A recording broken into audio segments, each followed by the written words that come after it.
So ayan, nandito naman po tayo sa ating tips to all nations. So ito yung ating sumada tips na pwede ninyong tayaan kahit saang lugar man kayo nakatira.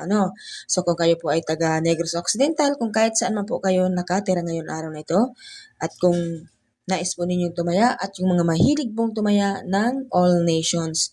Marami po guys ang tumataya ng all nations, so pwede po kayong tumaya kahit 2 numero lang or kahit 3 numero kung kayang-kaya. Kasi meron po akong kilala na kayang-kaya po yan tayaan dahil po siya ay mahilig tumaya talaga.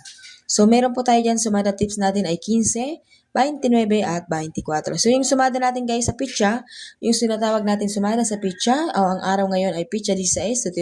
Ito yung sumada natin ay 16, 7, 25, 34. So ang birthday code ngayon guys, 3 days po ang pagtaya ay 10, 19, 28. So simula po ngayong araw, hanggang sa ikatlong araw po mag-expired ang ating code sa inyo pong mga birthday. Good luck everyone. Have a nice day. Please like and share. Bye-bye.